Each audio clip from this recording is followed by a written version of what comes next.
सकते ने।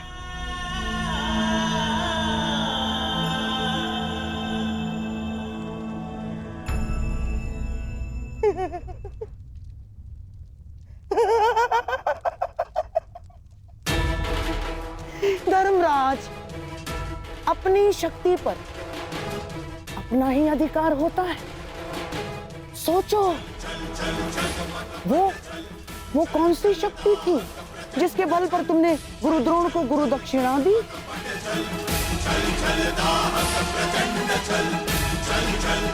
वो कौन सी शक्ति थी जिसके बल पर तुमने पांचाल का स्वयंवर जीता?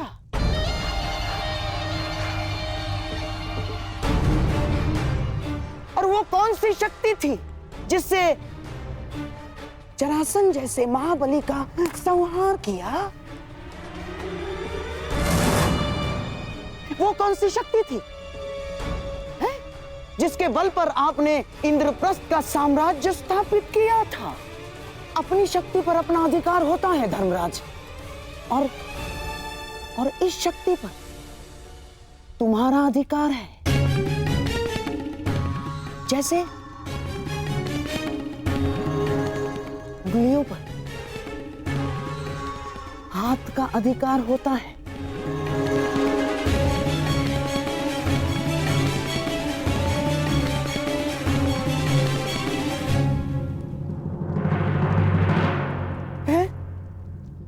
तो बोलिए।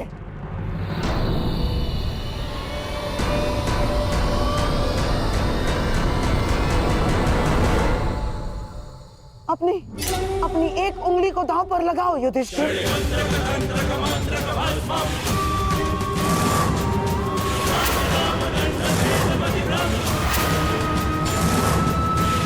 और जीत जाओ। यदि जीत गए तो सब कुछ फिर से तुम्हारा। तो बोलो धर्मराज, अपनी किस उंगली को दांव पर लगाओगे?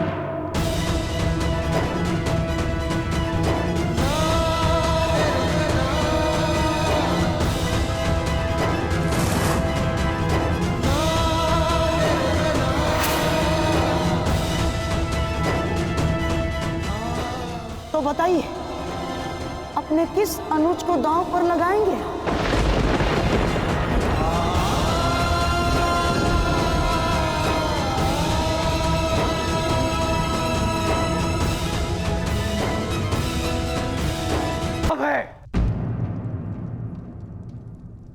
युद्ध में वस्तुएं दांव पर लगती हैं, मनुष्य नहीं। हर खेल में मनुष्य ही दांव पर होता है अंगराज। युद्ध में उसके प्राण, स्वयंवर में उसका अभिमान और प्रेम में उसका अस्तित्व। बस करिए गंधा नरेश। कुतर्कों से सत्य को झुठलाया नहीं जा सकता। महाराज, इसे रोकिए। यह अनीति है। यह खेल अब खेल की सीमा पार कर चुका है। पितामह, यह खेल सीमा तभी पार कर चुका था जब मैंने हस्तिनापुर को और युधिष्ठिर ने इंद्रप्रस्थ को दांव पे लगा दिया था।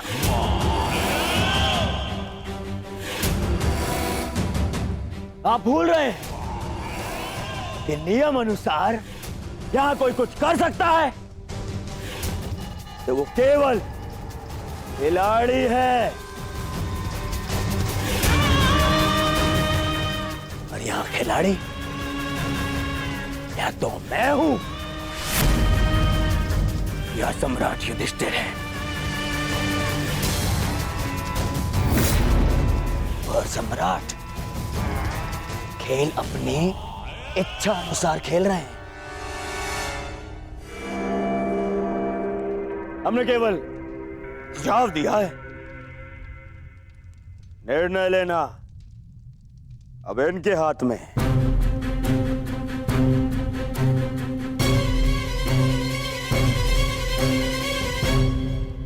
यहां अधिकार का प्रश्न कहां उठता है महाराज? माता पिता का अवश्य संतान पर अधिकार हो सकता है, परंतु भाई का भाई पर नहीं। अंगराज का तर्क नीति सम्मत है। भाई पर भाई का कोई अधिकार नहीं होता।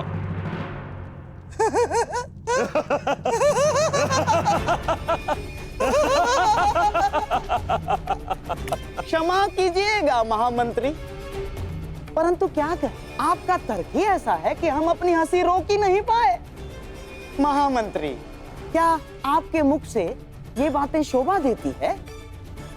पिता का अपने पुत्र पर, पति का अपने पत्नी पर और बड़े भाई का अपने छोटे भाइयों पर अधिकार होता ही है।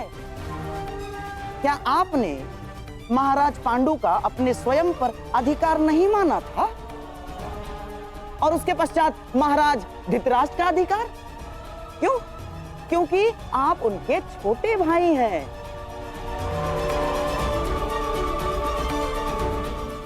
और हाँ, महामहिम, क्या आपने अपने पिता के मृत्यु के पश्चात अपने छोटे भाइयों का पिता के भांति पालन नहीं किया? क्या उनके लिए काशी की कन्याएं हर कर नहीं लाए थे आप? अधिकार नहीं होता।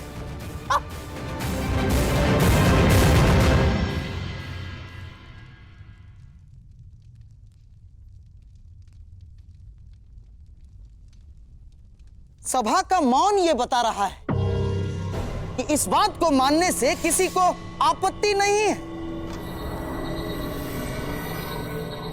कि अग्रज का अपने अनुज पर अधिकार होता है। तो अब मैं घोषणा करता हूं कि अगले दांव में मैं द्यूत में जीती हुई सारी संपत्ति लगा दूंगा। और यदि ये दांव सम्राट जीते तो इन सारी संपत्ति पर और इंद्रप्रस्थ पर फिर से इनका अधिकार होगा।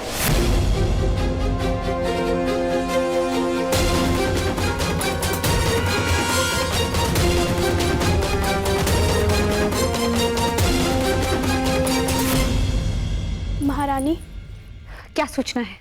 महाराज इंद्रप्रस्थ हार चुके हैं।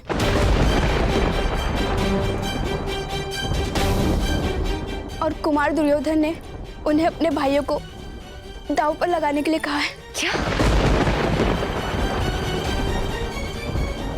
ये नहीं हो सकता। हमें ये खेल रोकना होगा माताश्री। परंतु नियम के अनुसार हम राज स्त्रियों का वहां जाना वर्जित है। नियम मनुष्य के विकास के लिए बनाए जाते हैं माताश्री, उनके विध्वंस के लिए नहीं। और जो नियम मनुष्य का नाश करने लगे उन्हें तोड़ देना ही उचित है।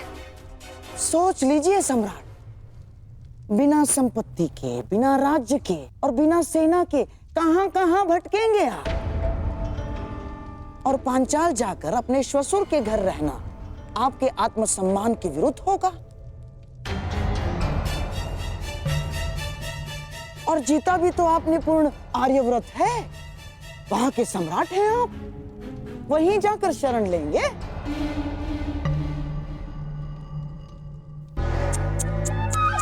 ना सम्राट ना।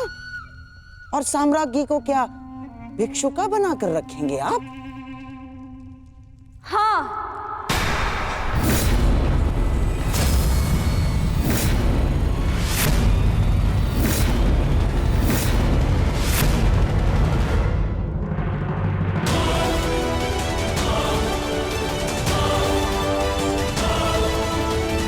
सम्राज्ञी द्रौपदी को भिक्षुका बनकर जीना स्वीकार,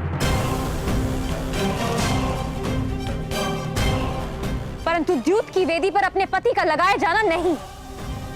मेरे विषय में शुभ चिंतन करने के लिए धन्यवाद गांधार नरेश, परंतु जहां मेरे पांचों पति खड़े हो जाएंगे वही मेरा साम्राज्य है।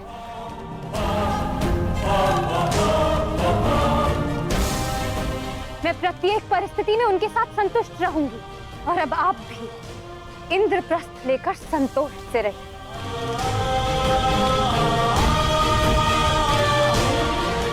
चलिए आगे। ये खेल अब यहीं समाप्त हुआ।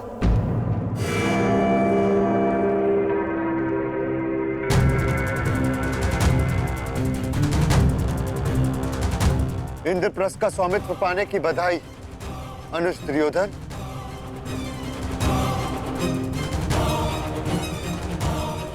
आज्ञा दीजिएगा मामा शकुनी।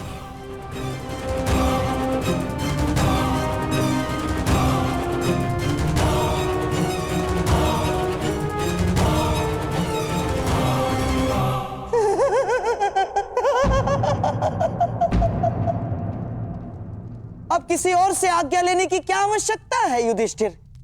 जब पांचाली ने आदेश सुना दिया है।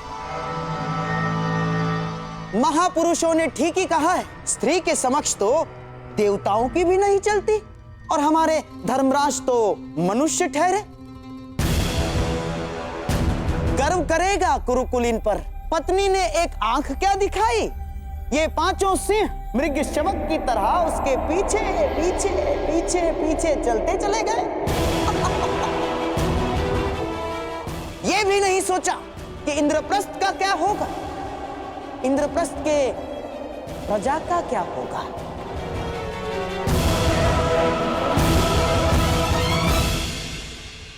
एक अवसर युधिष्ठिर, केवल एक अवसर संभव है कि अपना राज्य प्राप्त कर लो और अपने प्रजा के मन का सम्मान भी।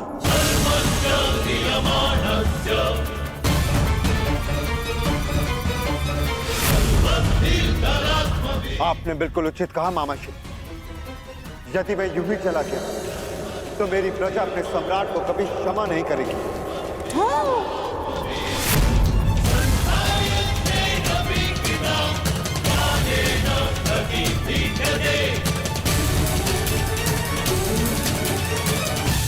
रुकिए आर्य, ऐसा मत करिए महाराज, ये सब एक छल है। एक राजा अपनी प्रजा का उत्तरदायी होता है महारानी। आप भूल कर रहे हैं सम्राट, बहुत बड़ा अनर्थ हो जाएगा। भ्राता युधिष्ठिर, आपकी भार्या ये भूल रही है, यहाँ इस सभा में राज स्त्रियों का आना वर्जित है।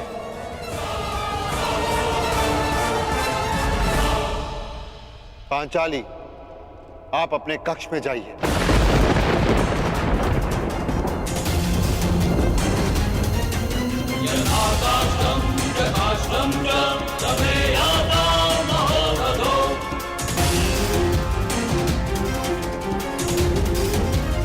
पांचाली, समझ नहीं आता कि इन स्त्रियों को नियम समझने में इतना समय क्यों लगता है?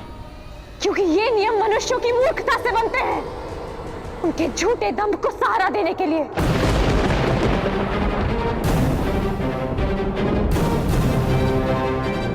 मैं जा रही हूं आर्य, अब लौटकर इस सभा में नहीं आऊंगी।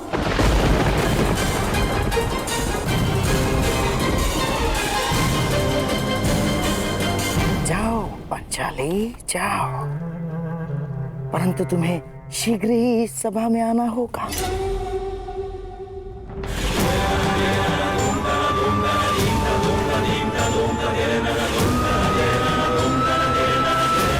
तो बताइए सम्राट, अपने किस अनुज को दांव पर लगाएंगे?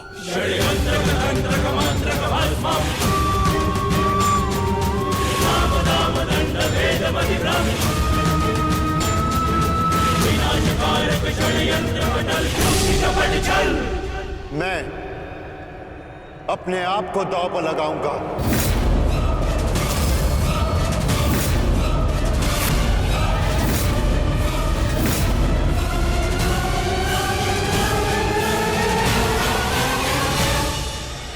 अपने आप को दांव पर लगाऊंगा।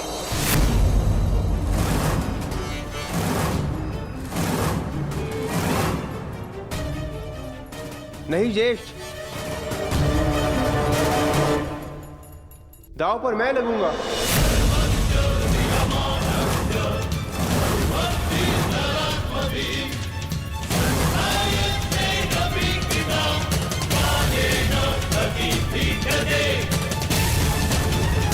नहीं नकुल, तुम अभी छोटे हो।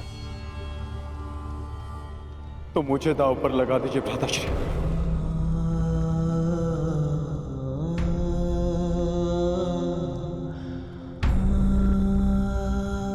एक अवसर मुझे दीजिए। सही कहा था मामा श्री ने, पिता की अनुपस्थिति में बड़ा भाई ही पिता होता है।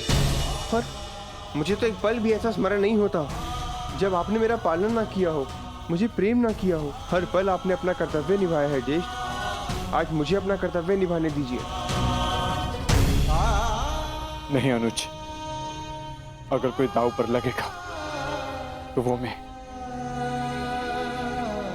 नहीं भ्राता, यदि दांव में मैं हार गया तो आप मुझे युद्ध करके छुड़वा लेंगे, परंतु यदि आप हार गए तो मैं आपको नहीं छुड़वा पाऊंगा भ्राता।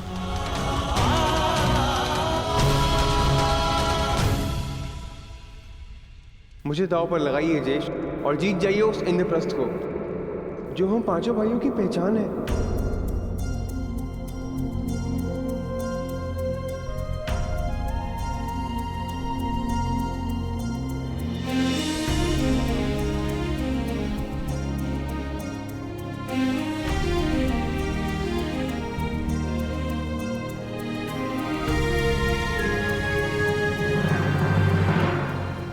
मैं अपने अनुज नकुल को दांव पर लगाऊंगा।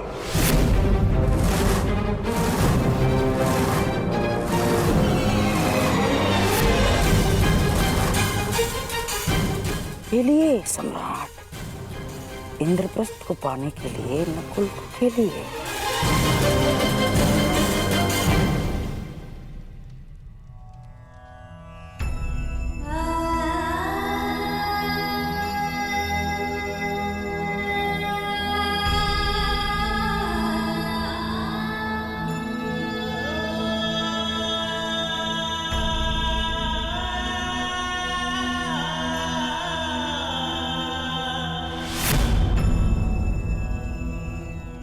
तो बोलिए सम्राट, अब एक और है नकुल और दूसरी ओर दुर्योधन ने जीती हुई सारी संपत्ति।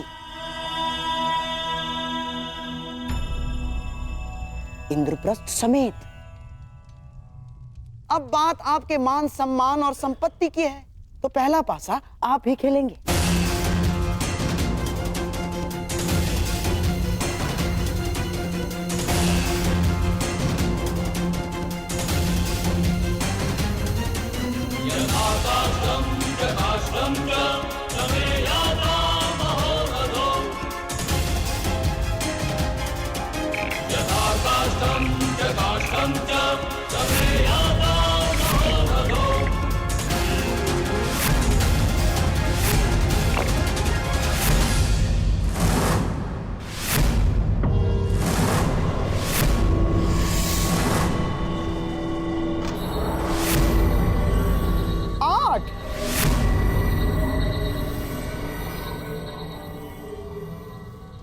अब देखते हैं कि मेरे दुर्योधन के भाग्य में क्या लिखा है।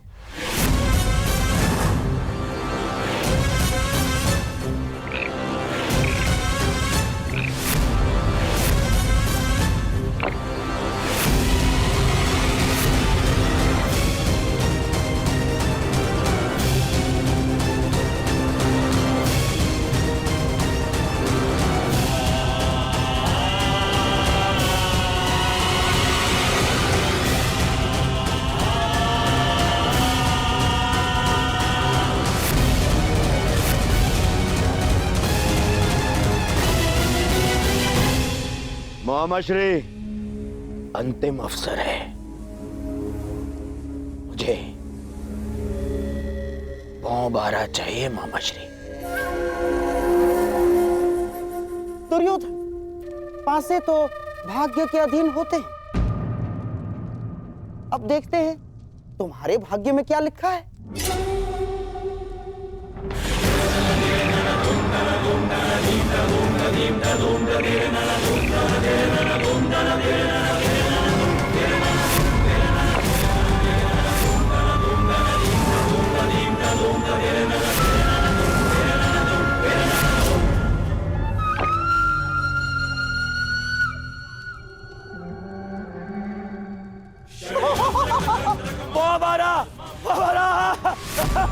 वो हमारा दुशासन, वो हमारा, वो हमारा,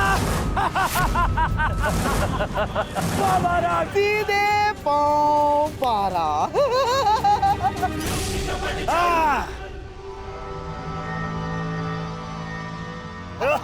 बधाई हो मेरे होने वाले सम्राट। ये पांडव नकुल तुम्हारा दास है? हाँ मामा, हाँ।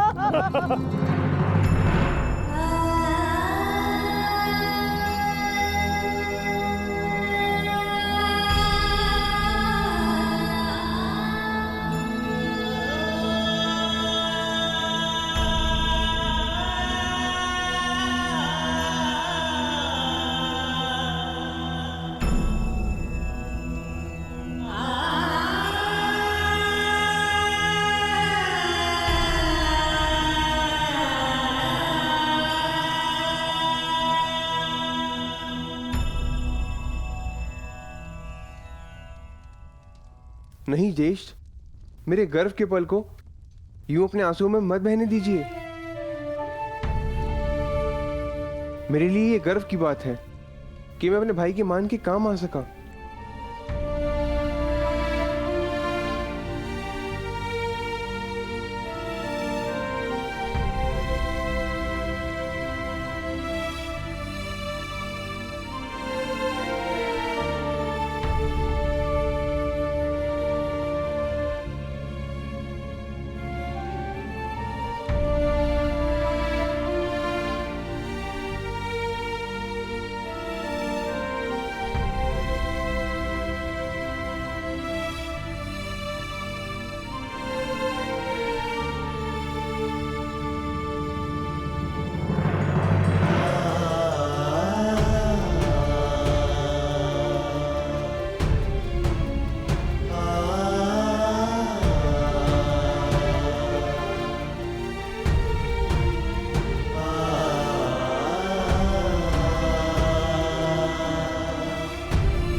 दास मुकुट नहीं पहनते, निकाल इसको।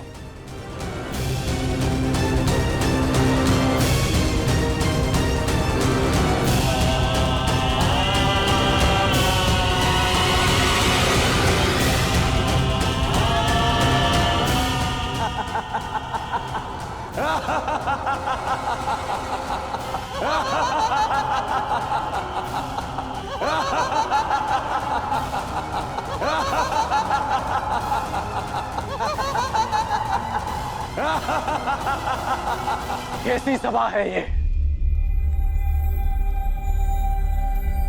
और कैसा खेल है जिसमें एक भाई को दूसरे भाई का दास बनाकर बिठा दिया गया है।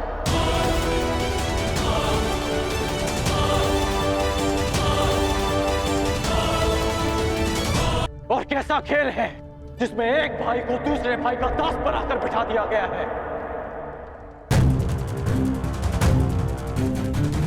तुम्हारे इस प्रश्न का उत्तर यदि यहाँ किसी के पास है तो केवल सम्राट युधिष्ठिर के पास है अंगराज। परंतु तुम्हें उत्तर देने से महत्वपूर्ण प्रश्न उनके समक्ष ये है कि अब वो किसे दांव पर लगाएंगे।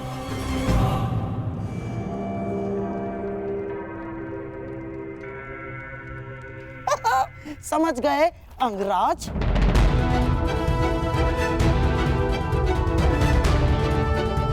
कहिए सम्राट, अब आप किसे दांव पर लगाएंगे?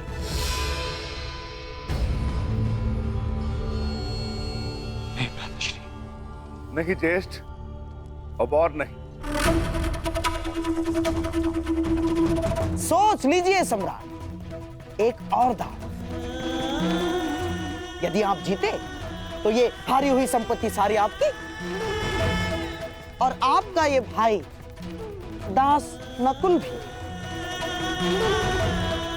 निर्णय आप पर है।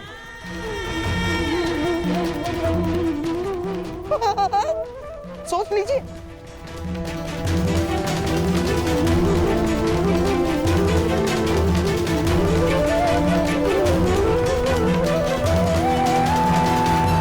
मैं दांव पे लगता हूं।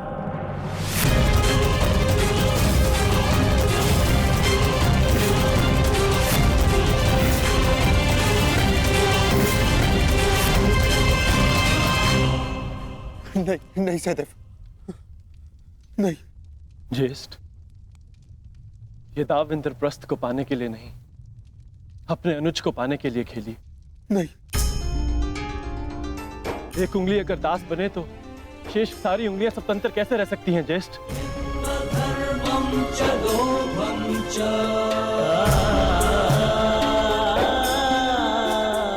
मुझे विश्वास है कि आप मुझे अवश्य जीत लेंगे और नकुल को भी।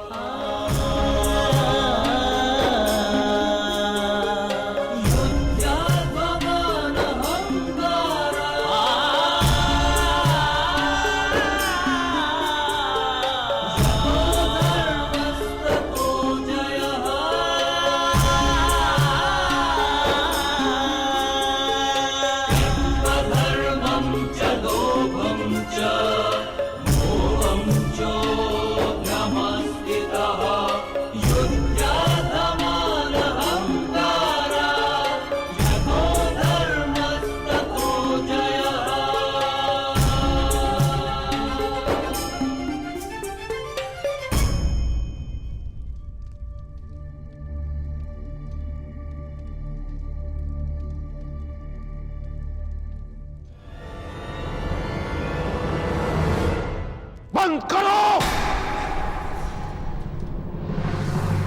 इसे क्षण समाप्त करो, इस खेल को, इसे क्षण!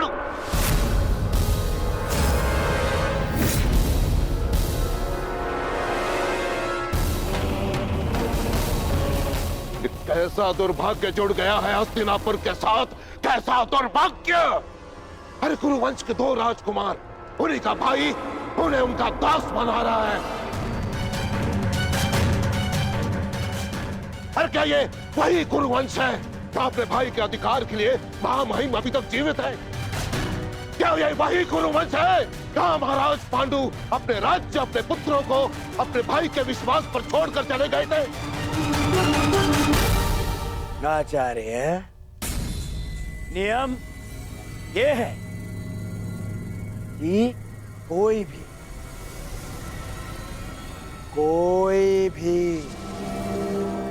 इस द्यूत को रोक नहीं सकता।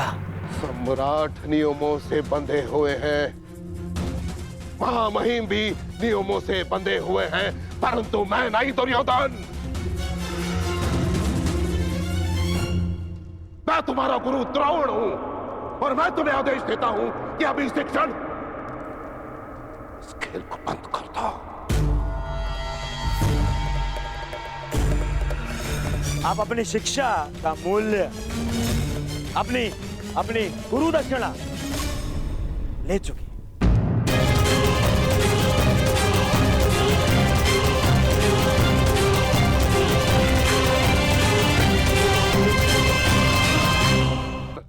अच्छा लगा। अब गुरुवंश में गुरु की शिक्षा मूल्य से चुकाई जाएगी। यहां उपस्थित सभी सभासद सुन ले, यदि एक चौसर इस क्षण बंद न हुई तो परशुराम शिष्य द्रोण के बाणों को कोई नहीं रोक पाएगा, कोई भी नहीं।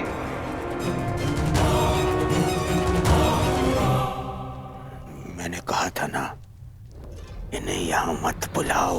क्यों बुलाया आपने ने यहाँ? बन गए ना ये यहाँ पे बाधा। तुम भूल रहे हो दुर्योधन, इस बाधा के उपचार को भी मैंने साथ ही में आमंत्रित किया है।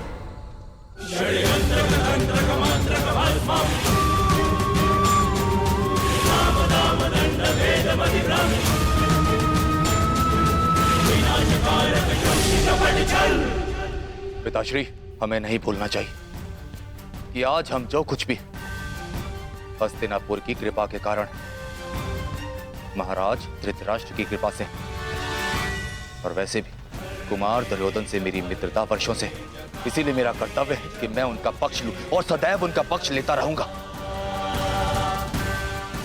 जब तक पांडव जीत रहे थे आप शांत बैठे रहे, और जब कुमार दुर्योधन की विजय प्रारंभ हुई तो आप तिलमिला उठे। यदि आज आपने इस सभा को त्याग दी तो आपके और मेरे पिता और पुत्र के संबंध को त्याग के जाएंगे आप यहां से।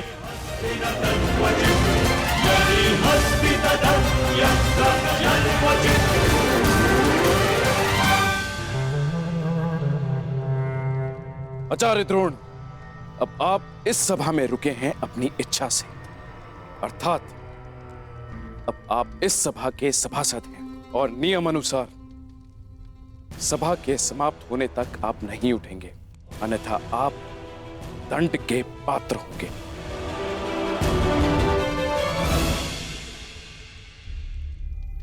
भावुक हो गया मैं।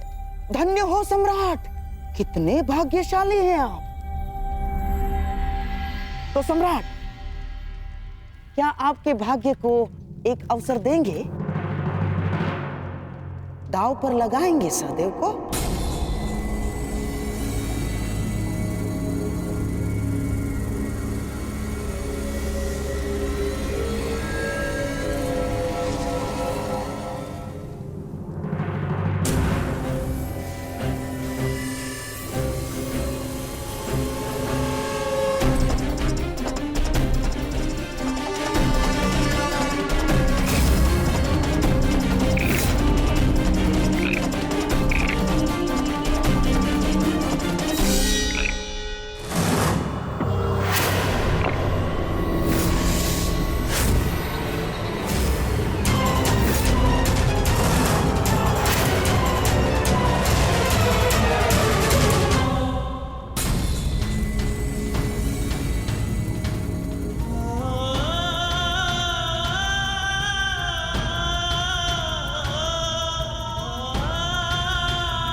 अगले होते माद्री पुत्र सहदेव की।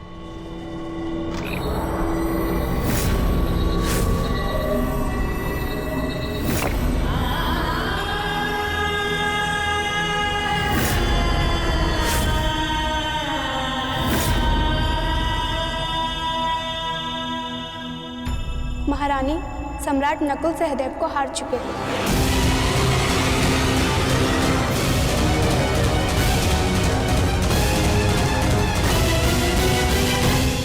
नकुल सहदेव को हार चुके हैं।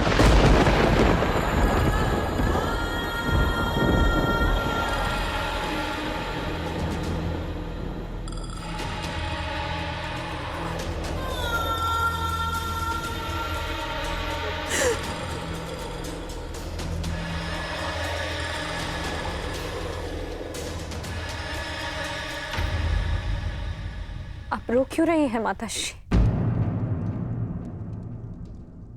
आपके पुत्र द्यूत कहाँ खेल रहे हैं? वो तो अपना धर्म निभा रहे हैं। जीवन की तपस्या में जो कुछ भी प्राप्त किया उसे द्यूत के यज्ञ में आहुति दे रहे हैं।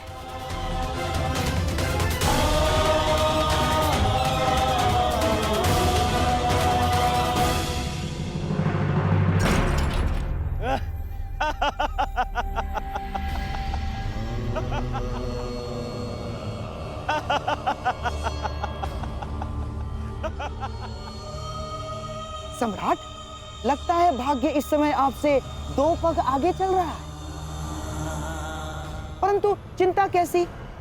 दांव पर लगाने के लिए आपके पास कितना कुछ शेष है अभी। बताइए, अब किसे दांव पर लगाएंगे आप? अर्जुन को या महाबली भीम को? नहीं युधिष्ठिर,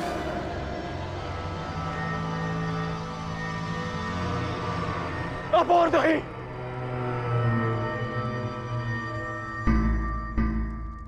बोलिए सम्राट। किसी को नहीं। यह खेल मैं रोकता हूं।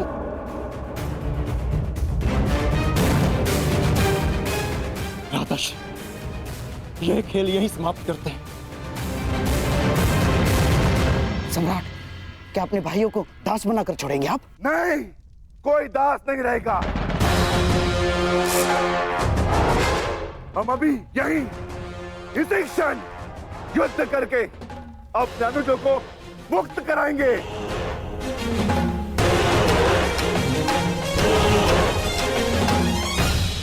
इस युद्ध का, मामा शकुनी का और इस छल का अंत होगा अभी, इसी समय।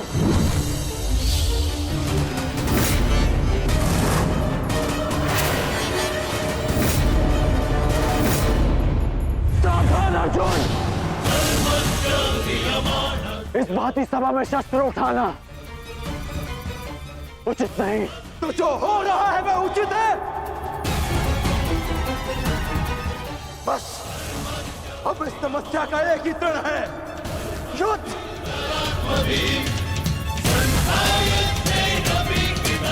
आज्ञा दीजिए भ्राताश्री।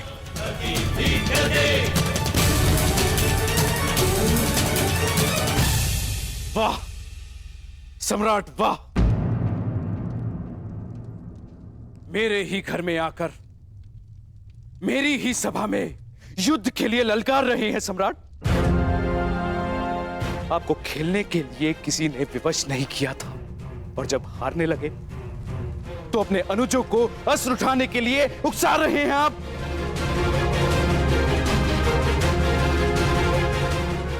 आपने ही अपनी प्रजा को इस चौसर में दांव पर लगाने का प्रारंभ किया था।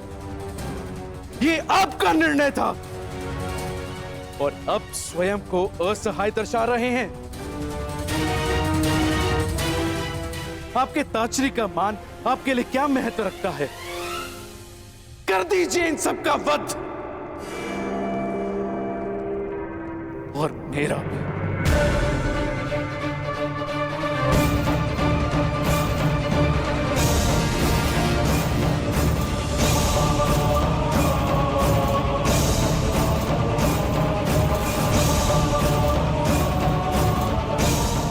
हम ऐसा कुछ नहीं करेंगे ताश्री। गांडीव नीचे करो अर्जुन।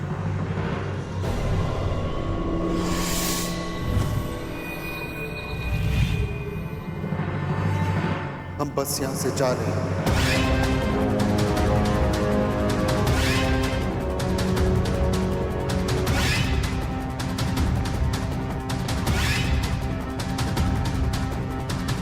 ये मेरा वचन है कि शीघ्र ही मैं तुम दोनों को मुक्त कराऊंगा। इस राजसभा में न सही, युद्ध भूमि में सही।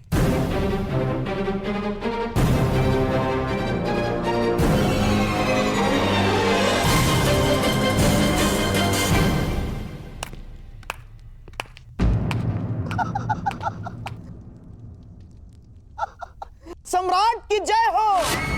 क्या बात है सम्राट, अपने सौतेले भाइयों को इस लालच में दांव पर लगा दिया कि इंद्रप्रस्थ जीत जाओगे, और अब उन्हें यूं ही दास बनाकर छोड़े जा रहे हो।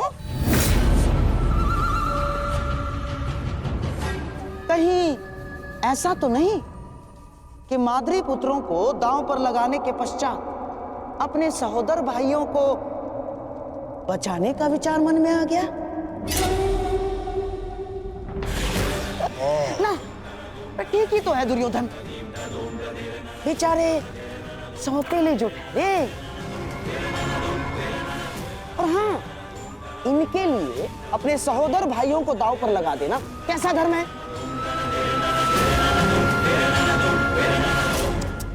ऐसी सोच। हाँ? देखा नकुल, जिसे पिता समझकर तुम स्वयं दांव पर लग गए, वो ही तुम्हें यूं ही दास बनाकर छोड़े जा रहा है। कदाचित इसीलिए तुम्हारे ज्येष्ठ को धर्मराज कहा जाता है।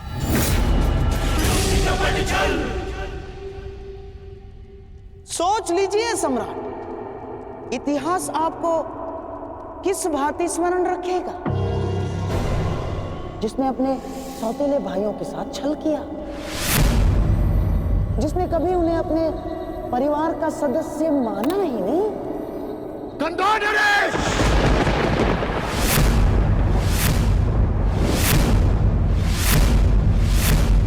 मेरे लिए मेरा हर एक भाई एक समान है। जैसे नकुल और सहदेव, वैसे ही भीम और अर्जुन। और अब मैं खेलूंगा अर्जुन, वो भी इंद्रप्रस्थ के लिए नहीं, मेरे अनुजों के लिए।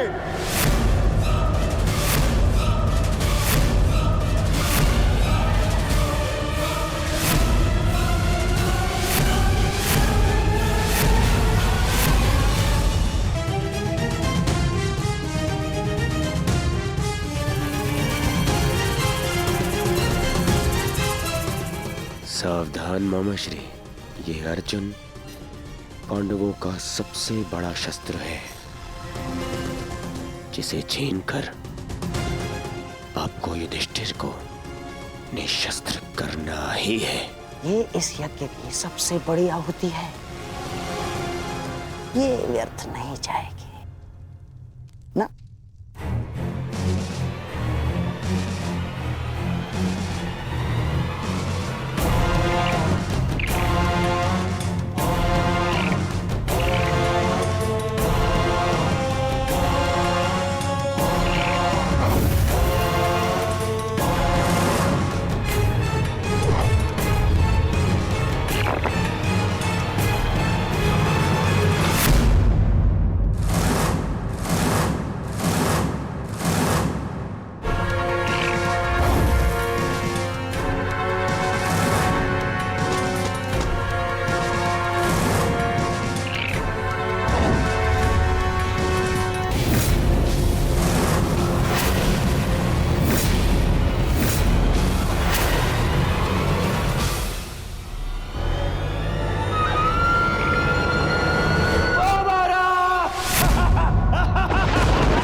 लो, मेरे होने वाले सम्राट,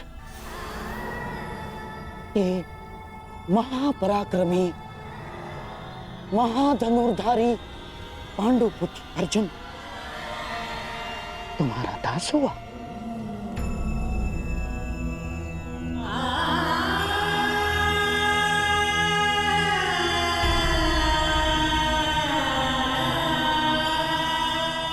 जाओ अर्जुन,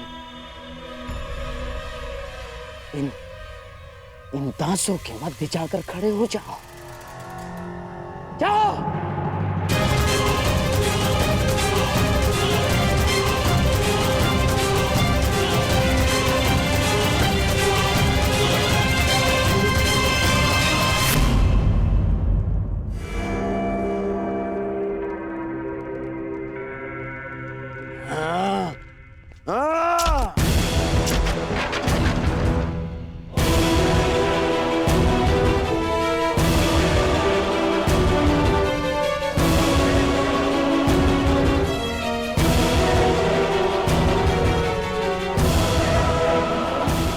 अर्जुन,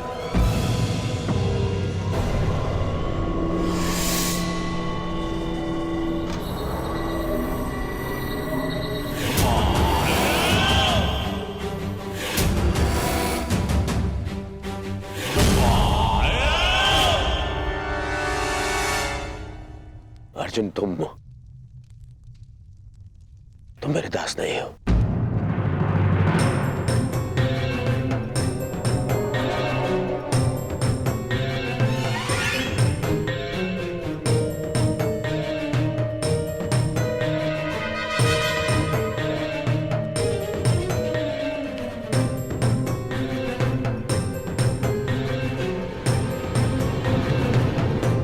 परंतु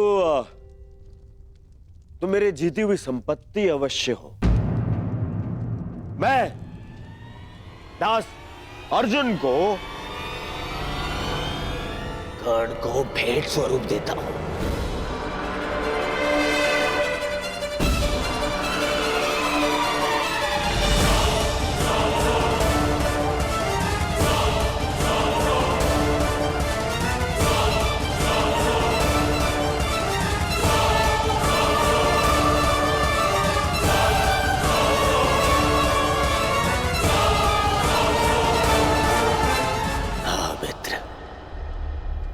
जिसने तुम्हें सूत पुत्र कहकर तुम्हारा अपमान किया था, आज वो धनुर्धारी दास बनकर तुम्हारे सामने खड़ा है।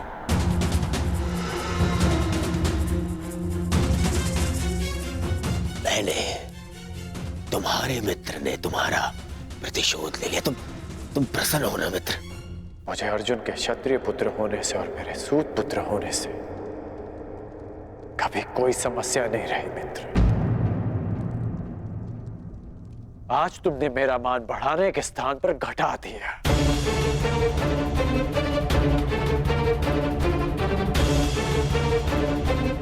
जिसे युद्ध में नतमस्तक देखना चाहता था, तुमने आज उसे द्यूत में जीत लिया। तुमसे ऐसी भेंट की आशा नहीं थी मित्र। तुम्हारी ये भेंट मैं अस्वीकार करता हूं।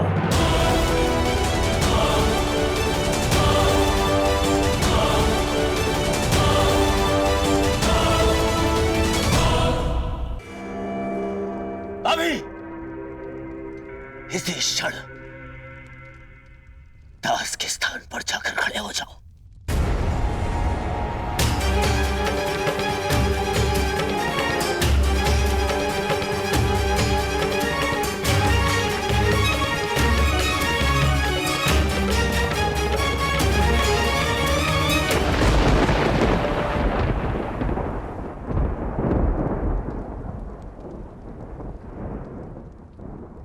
तो द्रोण शिष्य ब्रह्मास्त्रधारी अर्जुन का गांडीव भी दांव पर लग गया।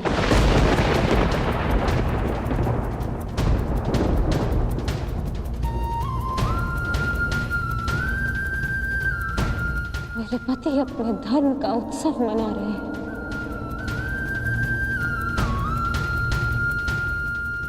और मैं उनके दासत्व का शोक मनाऊंगी माताश्री। आप जाइए माताश्री।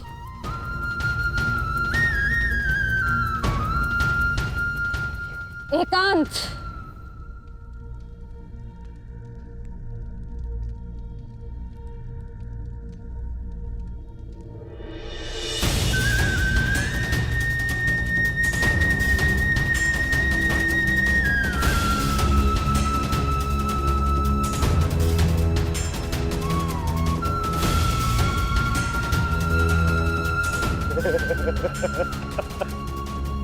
धनुर्धारी अर्जुन।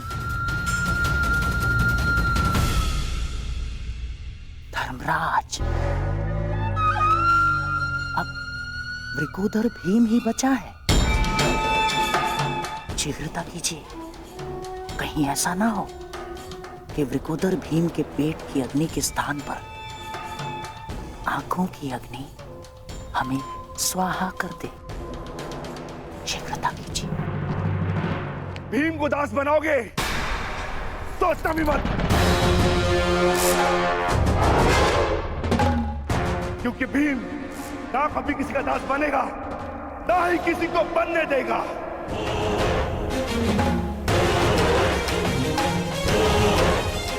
मैं अभी यही इसी क्षण भरी सभा में सारे करों का नाश करके अपने अनुजों को दासत्व से मुक्त कराऊंगा। युधिष्ठिर!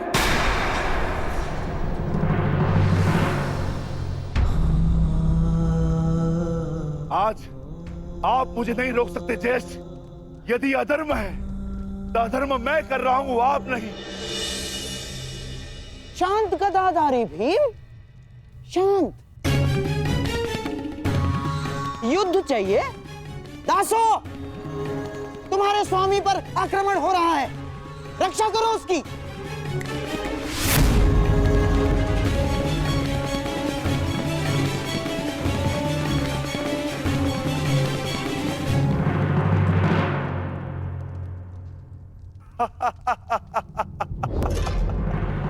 क्यों दुर्योधन, ये रक्षा करेंगे तुम्हारी? नहीं, ये दास नहीं, वो 3 दास जो आज मैंने इस चौसर में जीते।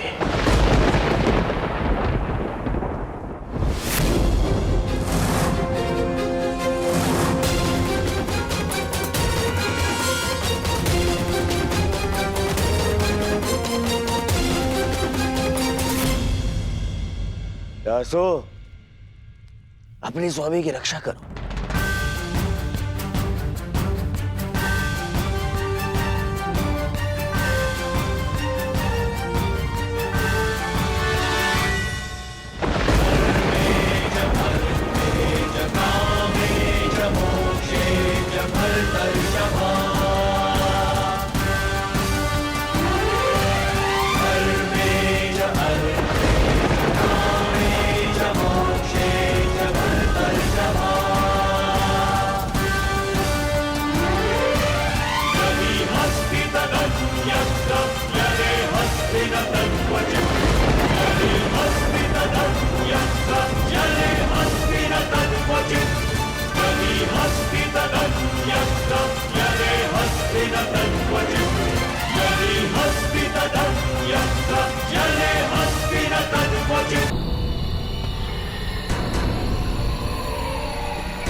वार करोगे, मुझ पर वार करोगे, करो, अर्थ दो।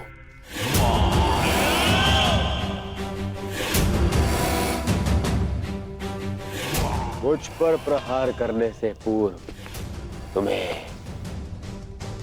इन दासों पर प्रहार करना होगा।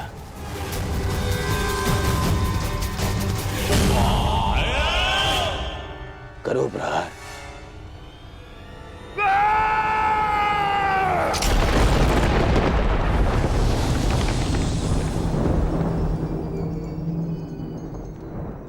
आज सिद्ध हो गया कि समय से बड़ा बलवान भीम भी नहीं, परंतु स्मरण रहे, एक दिन समय भी मेरे पक्ष में होगा और उस दिन धरती और मेरी गदा के मध्य तुम्हारा मस्तक होगा और धरा तुम्हारा रक्त पिएगी।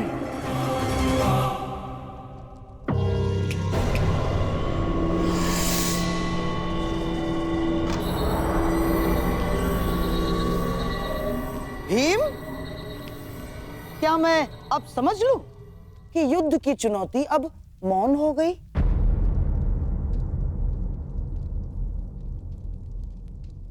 परंतु ये समय तुम्हारे मौन रहने का नहीं है युधिष्ठिर। बताओ क्या करोगे अब? अरे ना राज्य बचा, ना संपत्ति बची, कैसे कैसे पालेंगे स्वयं को आप? क्या खाएंगे और क्या खिलाएंगे इस बैल भीम को?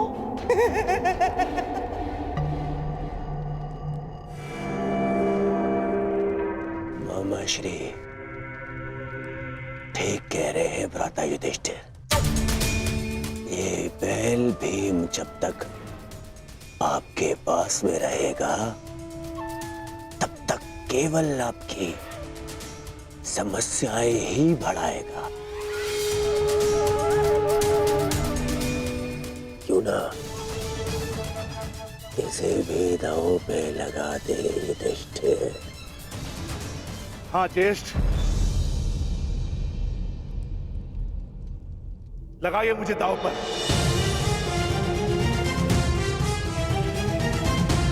सम्राट, भीम और भाग, ऐसा प्रतीत होता है कि दोनों की राशि एक ही है, अर्थात अर्थात ये कि भाग्य स्वयं आपको कह रहा है खेलो।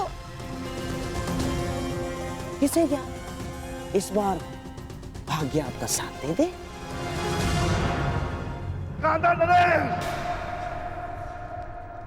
कदाचित भाग्य मेरे ज्येष्ठ का साथ दे ना दे, परंतु मैं विकोदर भीम ये वचन देता हूं कि जिस दिन मैं तुम सबका सर्वनाश कर दूंगा, उस दिन भाग्य को मेरी गदा के समक्ष झुकना होगा।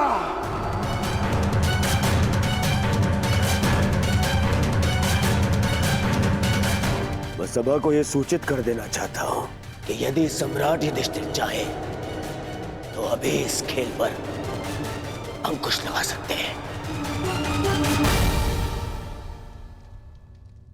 और अपने भाई भीम को यहां से लेकर प्रस्थान कर सकते हैं। परंतु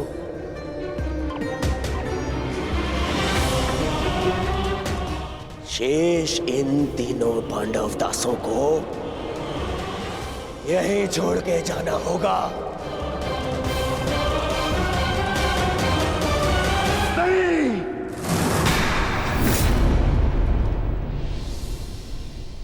कोई नहीं जाएगा यहां से, कोई नहीं। यदि ज्येष्ठ भी यहां से जाने लगेंगे तो मैं उन्हें जाने नहीं दूंगा। आज या तो हम सब तुम्हारे दास बनेंगे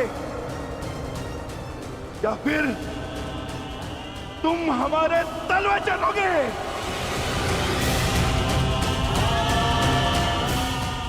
मैं विकोदर भीम अपने ज्येष्ठ की ओर से अपने आप को दांव पर लगाता हूं।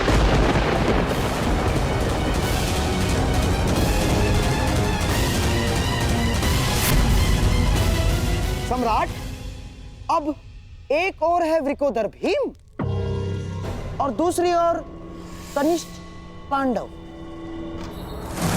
दास इंद्रप्रस्थ समेत। तो सम्राट, अब पासा आप फेंकेंगे या मैं फेंकूं?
लो, अब ये वृकोदर भीम भी तुम्हारा दास हुआ।